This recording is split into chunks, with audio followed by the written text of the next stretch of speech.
Prometí un vídeo sobre Bartolomé de las Casas y este es el vídeo.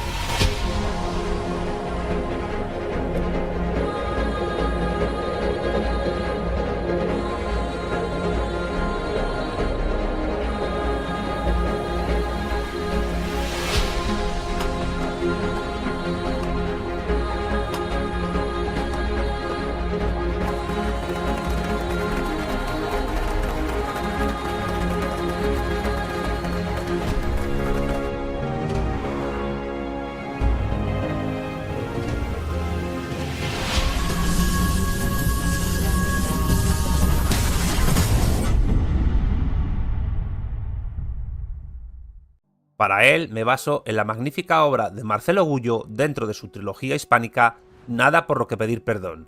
Este vídeo trata sobre la verdad de Bartolomé de las Casas, más allá de condenas y de hagiografías, un gran polemista y un hábil propagandista político que sin embargo es fundamental para entender el mundo contemporáneo y algo muy importante del mismo, la leyenda negra antiespañola. Vamos con la verdad de Bartolomé de las Casas. Fray Toribio de Benavente, quien conoció muy bien a Bartolomé de las Casas, como luego veremos, sigamos, decía lo siguiente sobre él mismo. Yo me maravillo cómo vuestra majestad y los de vuestros consejos han podido sufrir tanto tiempo a un hombre tan pesado, inquieto e importuno, y bullicioso y pleiteísta en hábito de religión. Luego veremos quién fue Fray Toribio de Benavente, pero fue una persona que en vida conoció muy bien a Bartolomé de las Casas, una persona fundamental para la historia de España, para la historia de Hispanoamérica y también para lo que se entiende por leyenda negra antiespañola y para la conformación del actual indigenismo, así como del indianismo. ¿Por qué es tan importante Bartolomé de las Casas y por qué para el indigenismo latinoamericanista es un auténtico héroe? Pero realmente lo fue. ¿Fray Toribio de Benavente estaba simplemente hablando y despotricando por envidia así de Bartolomé de las Casas? ¿O hay fulcro de verdad en lo que dice?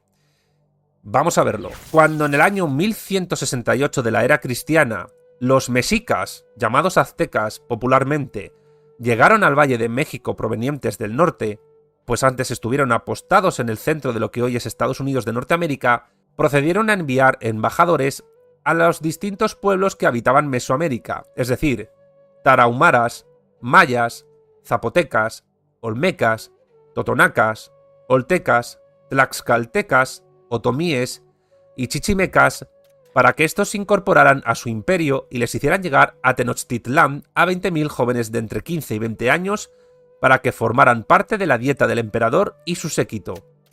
También solicitaron un envío de doncellas para que los jóvenes guerreros pudiesen desahogarse sexualmente. Parece ser que las dos solicitudes fueron aceptadas de buen grado. Y sí, así actuaban los mexicas aztecas. Sigamos con Marcelo Gullo y sigamos con esta necesaria introducción prehispánica a Bartolomé de las Casas. Mientras tanto, en los Andes, la tristeza invadía el corazón del inca Atahualpa, que acababa de enterarse de que su amado hermano Huáscar había muerto. Los dos eran los herederos de los emperadores Huayna Cápac, Túpac Yupanqui y Pachacútec, que habían logrado extender la frontera del imperio inca gracias a las negociaciones que mantuvieron con los chachapoyas, los huancas o los collas, pero sin que fuera necesario derramar una gota de sangre. Aficionados a la música, Atahualpa, Huáscar, Huayna Cápac, Túpac Inca Yupanqui y Pachacútec disfrutaban escuchando el sonido de los tambores y de una especie de flauta de hueso de la que salía una alegre melodía. Y estas descripciones sobre los aztecas, mexicas y los incas fueron particularmente impulsadas por Fray Bartolomé de las Casas. Es decir, una visión del indígena, del poblador originario y particularmente mexica e inca, bastante hagiográfica, aunque no exenta también de descripciones brutales como la de los mexicas.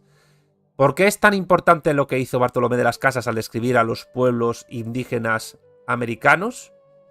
Por lo que te voy a contar a continuación. Vamos allá. Según se desprende de sus sermones y panfletos, para Bartolomé de las Casas, Los caribes eran piadosos misioneros que navegaban de isla en isla, pidiendo a cada hombre o mujer que encontraban un pedacito de carne que llevarse a la boca.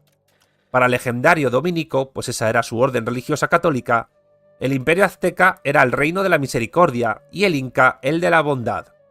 Bartolomé de las Casas niega la existencia de los sacrificios humanos en masa, y nada nos dice de los tambores confeccionados con piel humana que servían para deleitar los oídos de la nobleza inca. Los sacrificios humanos en masa los realizaban los mexicas. Sigamos. Para el fraile, los habitantes del Nuevo Mundo eran sin excepción gente de lo más simples, sin maldades ni dobleces, las personas más humildes, más pacientes que hay en el mundo, seres sin rencores, sin odios, sin desear jamás venganzas. En definitiva, gentes paupérrimas y que menos poseen ni quieren poseer bienes materiales, y por esto, no soberbias, no ambiciosas, no codiciosas, son ovejas mansas, tan bondadosas o más que el inca Atahualpa, quien, desprovisto de rencor, ordenó asesinar realmente a su hermano Huáscar y exigió que su cráneo fuese conservado para poder usarlo como recipiente donde beber chicha en cualquier ceremonia. Como era de esperar, Bartolomé de las Casas no habla en ningún momento del sufrimiento de los pueblos oprimidos por los mexicas o aztecas, que les arrebataban a sus niños para comérselos y que tomaban prestadas, entre comillas, a sus mujeres para violarlas cuantas veces quisieran. Nada nos cuenta de los festejos que ordenó celebrar el emperador Atahualpa cuando supo que su hermano había sido asesinado. Ni una palabra de cómo los caribes engordaban a los niños siboneyes para luego asarlos a la parrilla. Como él mismo dijo, los indígenas de América eran los hombres más piadosos y humildes que hay en el mundo. Aquí Marcelo Gullo cita textualmente frases que Bartolomé de las Casas puso en sus escritos acerca de los mal llamados pueblos originarios de América. Y digo mal llamados porque todo el mundo es originario de algún lugar independientemente del color de su piel. La cuestión es que todos estos argumentos los realizó y los defendió Bartolomé de las Casas principalmente como polemista, y ha dicho que era un gran polemista cuando Carlos I, el emperador de España, mandó parar la conquista de América durante un año para determinar si la guerra que estaban emprendiendo los españoles en el Nuevo Mundo era justa o injusta, siguiendo a Aristóteles, y para determinar si los indios tenían o no alma. En esa controversia, que se determinó en ciudades como Salamanca y sobre todo Valladolid, Bartolomé de las Casas se enfrentó a el también teólogo católico Ginés de Sepúlveda, el cual sin embargo ganó el debate. No obstante, todos los argumentos que Bartolomé de las Casas expresó no eran más que exageraciones realizadas a efecto de convencer en la controversia de Valladolid a la corona española de ser más, entre comillas, humanitario con los indígenas. La cuestión es, ¿lo hizo simplemente como mentira para, de buena fe, ayudar a los indígenas o había algo más detrás? Así te lo explica Marcelo Gullo. Sigamos. Bartolomé de las Casas vivió siempre como un rico. Durante sus estancias en América acostumbraba a beber buen vino traído de España y a vestir con ropas elegantes. La pobreza evangélica no fue una de sus virtudes. Cuando comenzó su lucha humanista en defensa de los naturales de América, cobraba 100 pesos de oro anuales como procurador de indios. Luego, cuando se hizo famoso y logró que lo nombraran obispo en 1524, tras una campaña de automarketing digna de estudio, llegó a ganar 500.000 maravedíes anuales. En 1555, ya cansado de predicar, consiguió una pensión de 300.000 maravedíes. Como diría el Papa Francisco, tampoco tuvo que soportar el olor a oveja. A los indios siempre los vio de lejos y nunca se tomó la molestia de aprender ninguna de las más de 300 lenguas que hablaban. Su cómoda vida como procurador de indios y como obispo contrasta con la que llevaron los 12 franciscanos, conocidos como los 12 apóstoles del Nuevo Mundo, que evangelizaron México, vivieron junto a los indios y aprendieron su lengua y compartieron sus penurias. A la hora de comer, iban los frailes, es decir, los 12 apóstoles del Nuevo Mundo, al mercado a pedir por amor de Dios algo de comer y eso comían. Tampoco quisieron beber vino, que venía entonces de España y era caro. Ropa apenas tenían otra que la que llevaban puesta, y como no encontraban allí sayal ni lana para remendar la que trajeron de España, que se iba cayendo a pedazos, acudieron al expediente de pedir a las indias que les deshiciesen los hábitos viejos, cardasen e hilasen la lana y tejieran otros nuevos que tiñeron de azul por ser el tinte más común que había entre los indios. Aprender la lengua de los indios era fundamental para la tarea de un misionero, pues sin esto apenas era posible la educación y la evangelización. En esto los niños ayudaron mucho a los frailes, que se ponían a jugar con ellos con pajuelas o pedrezuelas el rato que les daban de huelga, y siempre tenían a mano un papel para ir anotando las palabras aprendidas.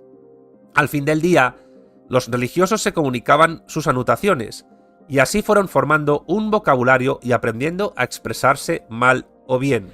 Y de esta manera, la Iglesia Católica, sobre todo la que estuvo en el Imperio Español y mayormente españoles, logró codificar todas las lenguas indígenas o la inmensa mayoría de lenguas indígenas de América. Y por eso las lenguas indígenas de América tuvieron codificación y gramática mucho antes que muchas lenguas de Europa, exceptuando el español, que la tuvo en 1492 por Elio Antonio de Nebrija. Sigamos. Un niño, Alfonsito, hijo de una viuda española, que tratando con otros niños indios había aprendido muy bien la lengua de estos, ayudó especialmente a estos 12 frailes. Vino a ser después Fray Alonso de Molina.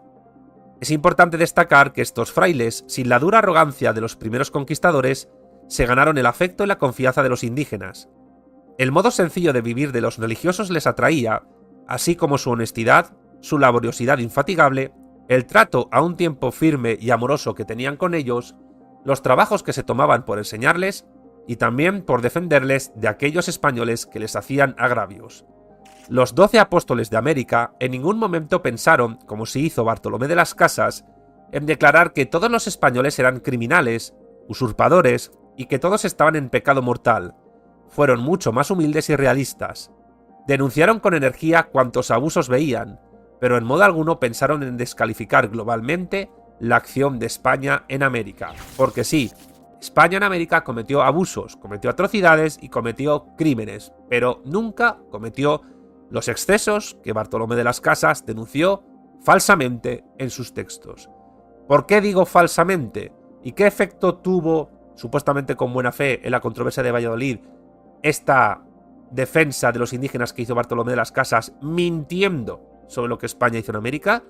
Te lo explico junto con Marcelo Gullo a continuación. Sígueme. Uno de ellos, uno de esos 12 frailes, fue Fray Toribio de Benavente, ya mencionado, llamado popularmente Motolinía por los indios, que tomó los hábitos en la provincia franciscana de Santiago y fue, junto a Fray Martín de Valencia, el más dotado del grupo.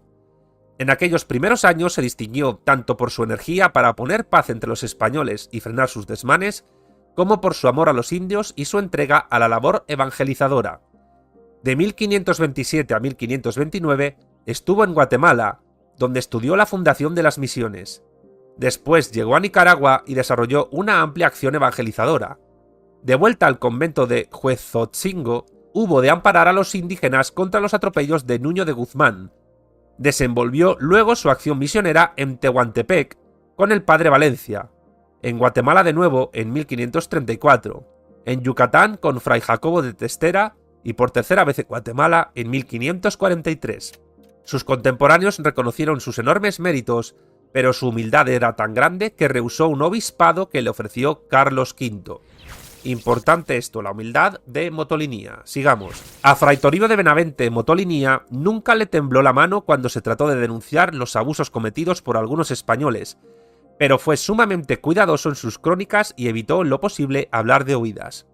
Por ejemplo, sobre la Nueva España, el fraile denuncia con tristeza y amargura a aquellos españoles, los menos, que no vinieron a América sino a buscar el negro oro de esta tierra que tan caro cuesta y a enriquecerse y usurpar en tierra ajena lo de los pobres indios y tratarlos y servirse de ellos como de esclavos. Frase textual de Motolinía. Sigamos. Al contrario que Fray Bartolomé de las Casas, que actuó como un típico periodista amarillista, un calumniador, Toribio de Benavente nunca mintió, ni en sus cartas dirigidas al emperador Carlos V, ni en sus sermones, ni en su libro más importante, Historia de los indios de la Nueva España. Con razón moral suficiente, Fray Toribio afirma lo siguiente, y le citamos a continuación. No tiene razón el de las Casas al decir lo que dice, y es un mercenario y no un pastor por haber abandonado a sus ovejas para dedicarse a denigrar a los demás. A los conquistadores y encomenderos y a los mercaderes los llama muchas veces tiranos robadores, violentadores, raptores.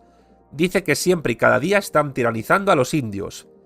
Para con unos poquillos cánones que el de las casas oyó, él se atreve a mucho, y muy grande parece su desorden y poca su humildad, y piensa que todos yerran y que él solo acierta, porque también dice estas palabras que se siguen a la letra.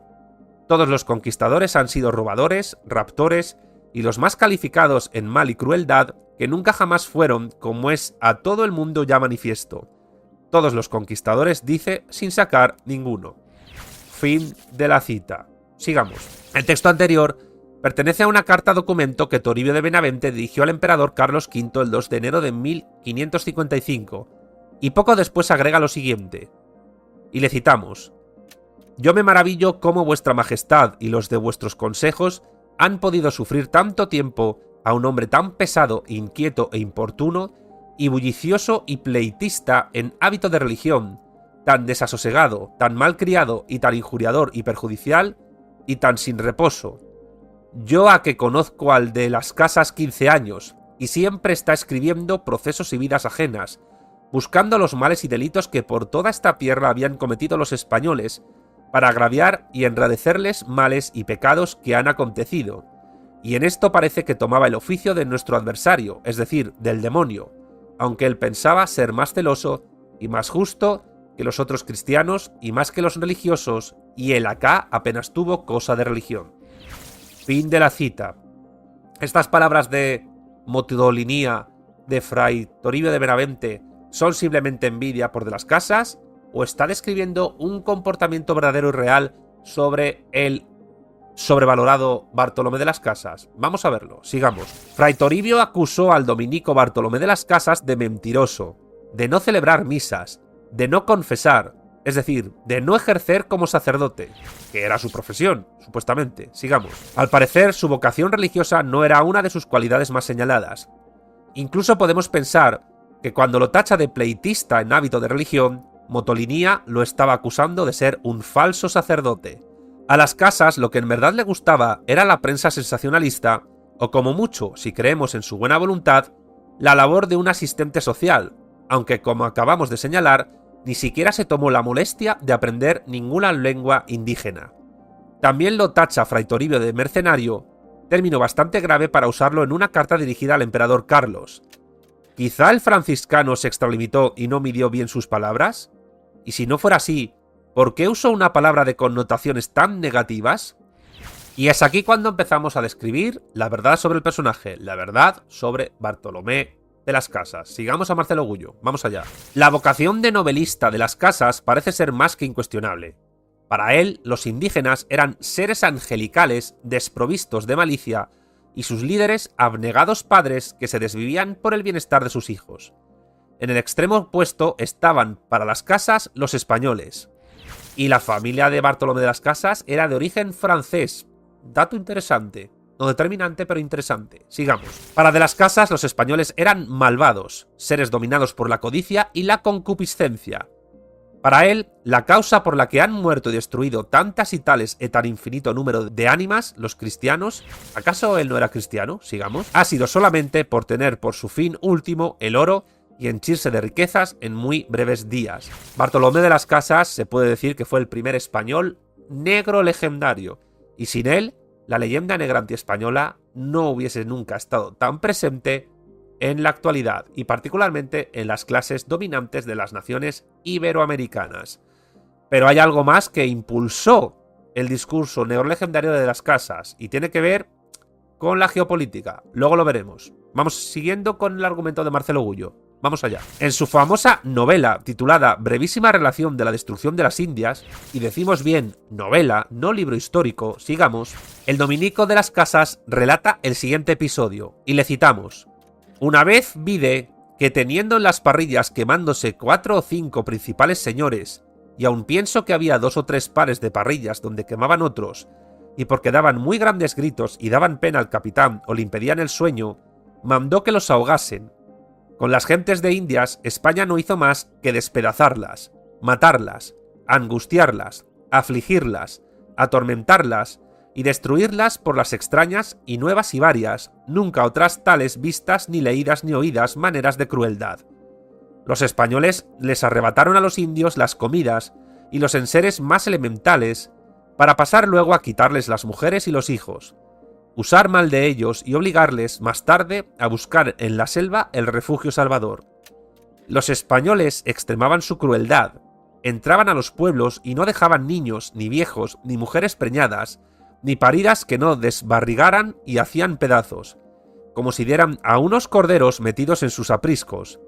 Hacían apuesta sobre quién de una cuchillada abría el hombre por medio, o le cortaba la cabeza de un piquete, o le descubría las entrañas. Tomaban las criaturas de los pechos de las madres por las piernas, y daban de cabeza con ellas en las peñas. Otros daban con ellas en ríos por las espaldas, riendo y burlando, y cayendo en el agua.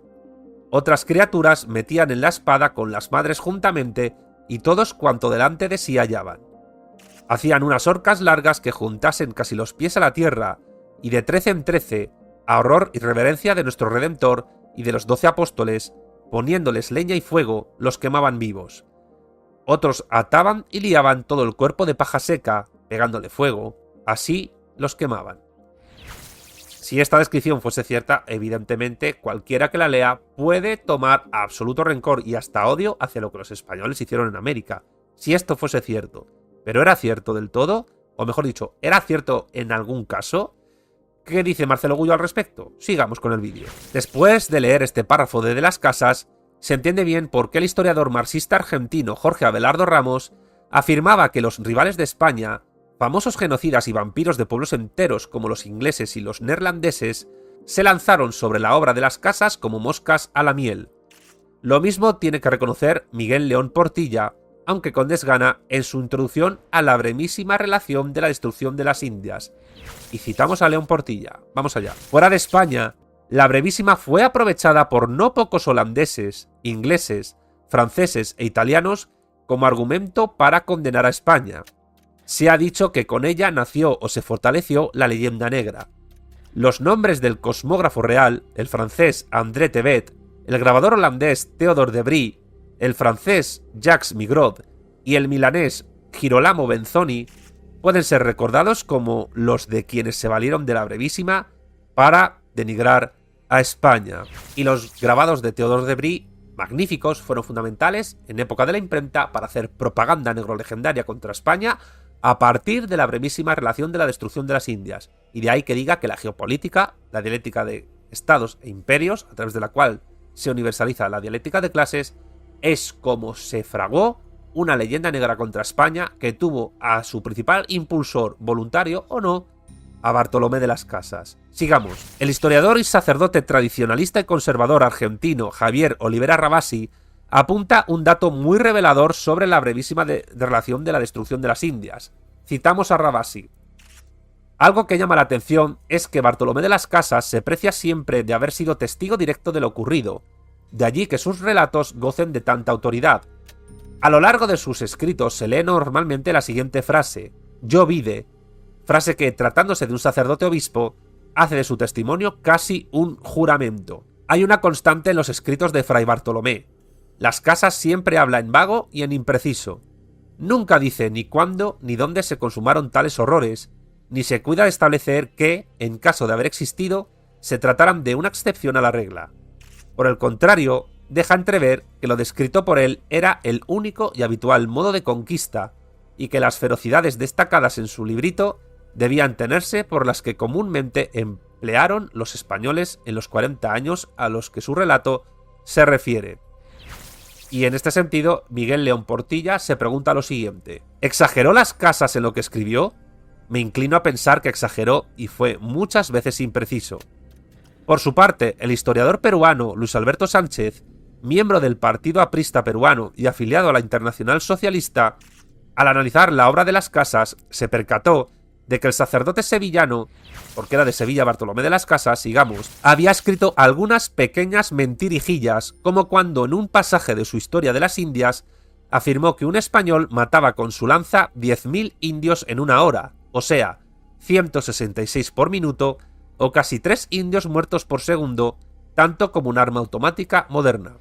E insisto, Bartolomé de las Casas exageró y mintió sobre lo que ocurría en las Indias, es decir, en el Imperio Español en América, para tratar de ganar en la controversia de Valladolid contra Ginés de Sepúlveda, perdiendo, por cierto. Pues toda la legislación posterior en la América española, se basó en las ideas de Ginés de Sepúlveda, lo que no significara que no se dejara de descuidar a los indios, porque se reconoció que tenían alma y que eran libres súbditos de la corona española en igualdad de condiciones que el resto de españoles ibéricos. Sigamos. Muchos pensarán que el bueno de Bartolomé de las Casas exageraba y mentía para proteger a los indios, y ya sabemos que, según Napoleón Bonaparte, el fin justifica los medios. Pero este punto de vista crea dos problemas esenciales. El primero es que para la doctrina católica el fin en ningún caso justifica los medios. El segundo es que el bueno de don Bartolomé mentía incluso cuando no era necesario. Mentía incluso no solo para salvar a los indígenas, sino por otro tipo de motivos.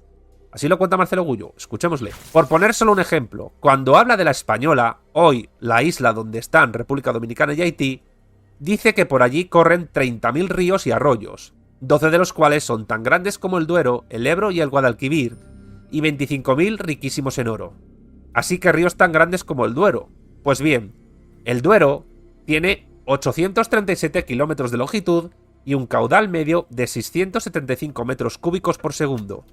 El río Yanque Norte, el más largo de la República Dominicana y el segundo de toda la isla, tiene una longitud de 298 kilómetros y un caudal medio de 80 metros cúbicos. Es decir, si se le compara con el español, el dominicano es un simple arroyito. Respecto a los impresionantes ríos de Haití, el más importante es el Artibonito, que recorre cerca de 321 kilómetros, lo que lo convierte en el segundo más largo de todas las Antillas caribeñas, solo por detrás del río Cauto en Cuba. El Artibonito posee un caudal de 84 metros cúbicos por segundo, cifra apenas comparable con los 675 metros cúbicos que tiene el Duero. La cuestión es que Bartolomé de las Casas contaba mal sobre la longitud de los ríos y contaba mal los muertos del Imperio Español en América. Olivera Rabasi lo refiere de esta manera, le citamos de nuevo. Es, en su tristemente famosa brevísima relación de la destrucción de las Indias, Bartolomé de las Casas es el inventor del genocidio indígena español en América. Primero, para él son 12 millones de muertos, luego eleva la cifra a 15 millones y termina redondeándola en 24 millones. Algo muy parecido a lo que pasó, mal que le pese también hay que decirlo, a Olivera Rabasi, con la leyenda negra anticomunista de los 100 millones de muertos, que dediqué en 2 vídeos en mi canal de YouTube, que dejo abajo en la descripción. Sigamos. Aun conformándonos, sigue Olivera Rabasi, con los 15 millones, los españoles deberían haber matado 375.000 indios por año, es decir, bastante más de 1.000 diarios. Estas cifras son imposibles, aun después de haberse inventado las cámaras de gas y demás prácticas de genocidio contemporáneo. Sin embargo, las leyendas de Fray Bartolomé darán lugar a que hasta el día de hoy varios propagandistas de la leyenda negra sigan afirmando que la demografía americana se desplomó con la llegada de los españoles. Fin de la cita, seguimos con Marcelo Gullo. Como vemos, los mismos apologetas del gran novelista Bartolomé de las Casas, el sevillano, reconocen que éste exageró y que fue impreciso. Por ello, cabe preguntarse, si Bartolomé de las Casas no dijo ni cuándo ni dónde se consumaron los horrores que denunció, y si nunca dio nombres ni apellidos de los culpables, ¿por qué su palabra ha de valer más que la de Fray Toribio de Benavente, que seguramente debía de conocerlo bastante bien? Ya es una duda razonable, ¿no os parece? Sigamos con Bartolomé de las Casas. Por más que el famoso fraile Bartolomé de las Casas inventara el Edén en América, el continente estaba más cerca del infierno que del paraíso. ¿Por qué Bartolomé de las Casas se olvidó de hablar de las guerras constantes que mantenían unos pueblos contra otros? ¿Por qué no mencionó en su brevísima relación de la destrucción de las Indias la antropofagia que muchos practicaban, las violaciones de mujeres de los pueblos derrotados, los sacrificios humanos y la esclavitud?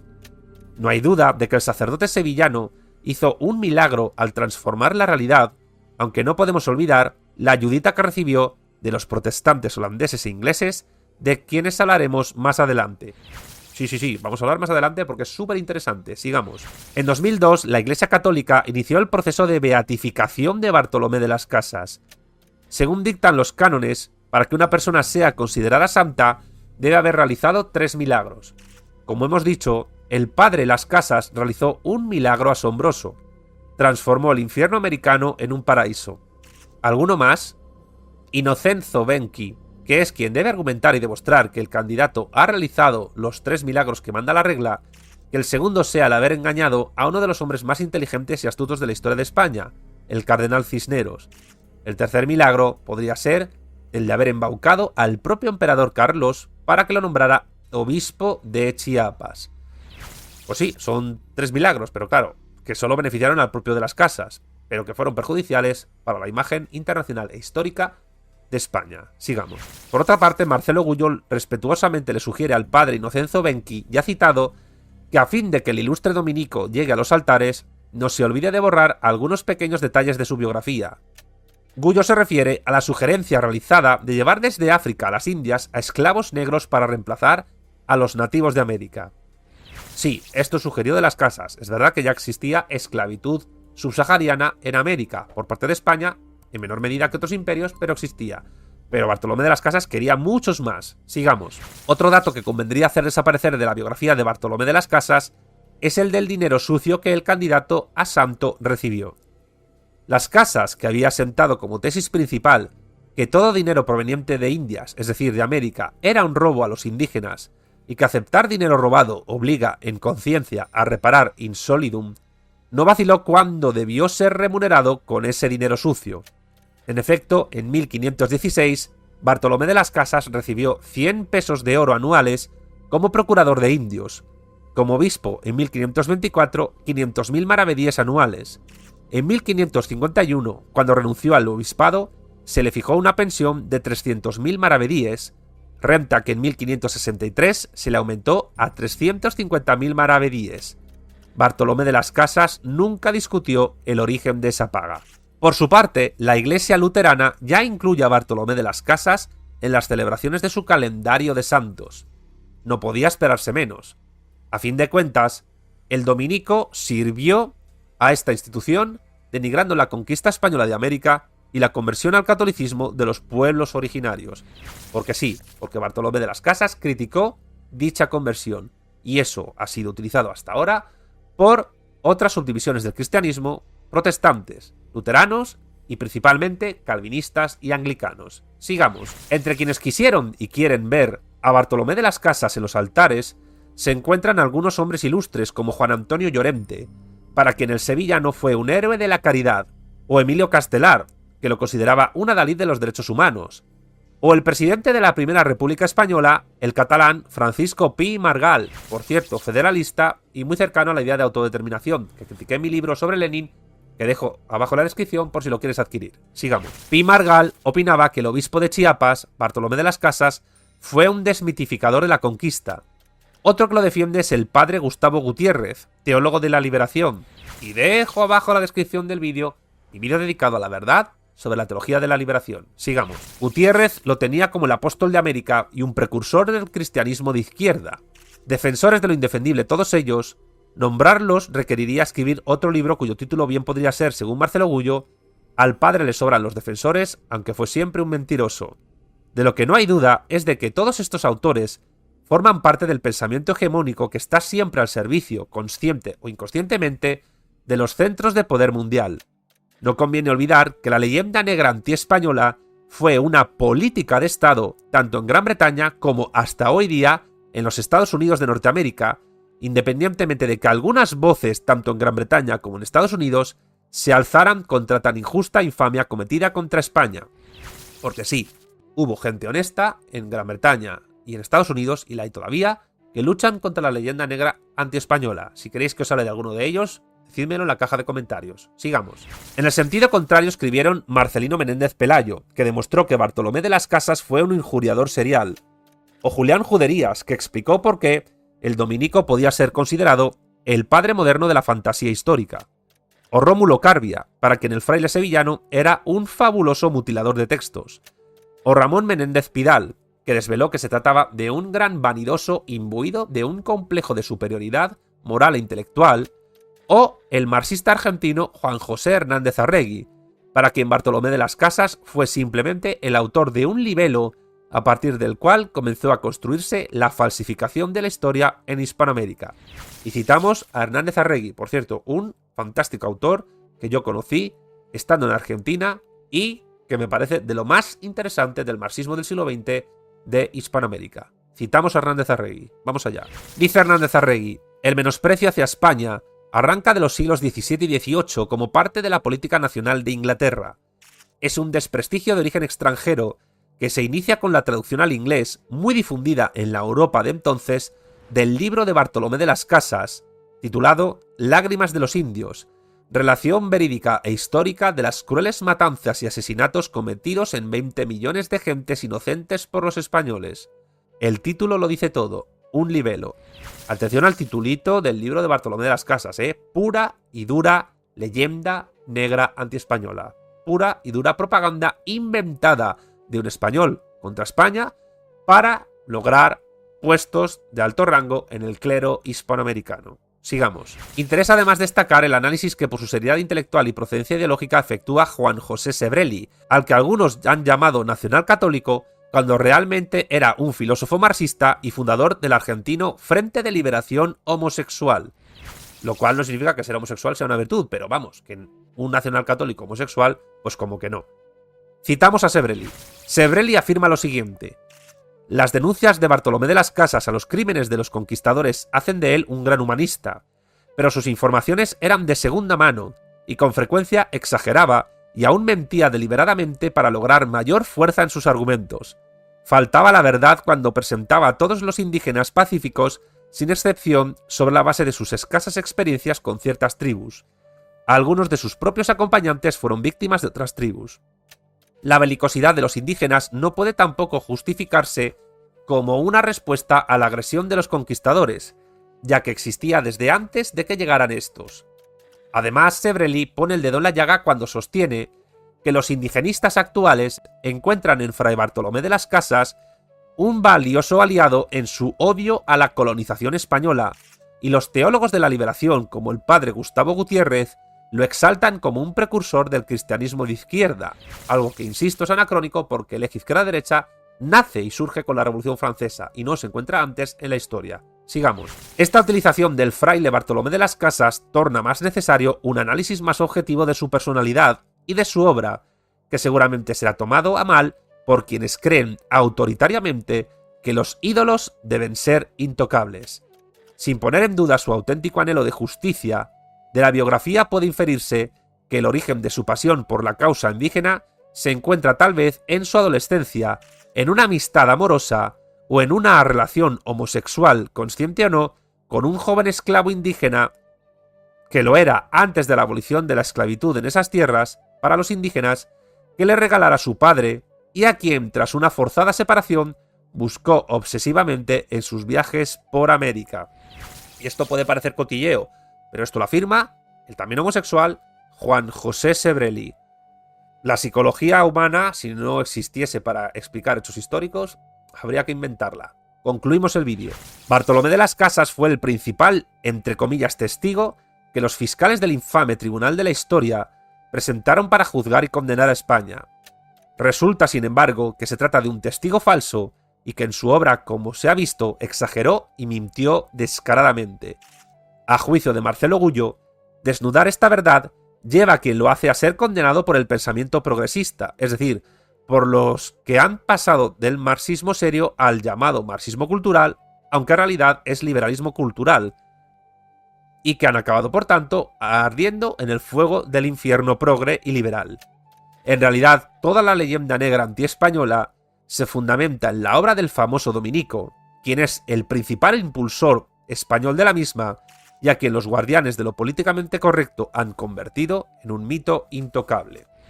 Pero para esto estamos en este canal, para desmitificar a ciertas personas y para hablar sobre la verdad de las mismas. Bartolomé de las Casas fue un impulsor de la leyenda negra antiespañola, y actuara con buena o mala fe, lo que está claro es que construyó mentiras y que se benefició profesional y económicamente de ello. Y además, algo importante, hoy día se ha convertido en un tótem intocable por parte de todos los indigenistas y latinoamericanistas, defensores precisamente de la decolonialidad y de la insistencia en acabar con el legado español en América. Por tanto, Bartolomé de las Casas es un mentiroso, una persona que actuó con mala fe y un enemigo de la verdad. Este vídeo, así como el resto de vídeos que aparecen en mi canal de YouTube, serían imposibles de realizar sin el apoyo económico de mis Patreon, de mis patrocinadores, griegos, romanos e hispanos, sin los cuales el avance técnico de este canal sería inviable. Si quieres apoyarme económicamente, abajo en la descripción del vídeo puedes hacerte patrocinador. También puedes apoyarme suscribiéndote a mi canal de YouTube para que recibas más contenido de materialismo político audiovisual. Cada vez somos más y vamos a más. Si este vídeo en concreto te ha gustado, por favor dale pulgar arriba. Deja también tu comentario abajo para apoyar el vídeo y para dar tu parecer sobre el contenido que acabas de ver, así como de otros vídeos de mi canal. Comparte este vídeo, así como otros de mi canal, con familiares, amigos y allegados para así dar a conocer mi trabajo. Puedes encontrarme también en redes sociales, en las cuales también hay mucho contenido de todo tipo. Estoy en Twitter, estoy en Instagram, estoy en Facebook, estoy en TikTok y estoy en Telegram. También tengo podcast, donde se vierte en formato de audio todo lo que aparece en este canal. Estoy tanto en iVoox como en Spotify. Y por supuesto, toda mi obra, todo mi contenido también lo puedes encontrar en mi página web, www.armesilla.org. Sin más, me despido, un saludo a todos y hasta la próxima.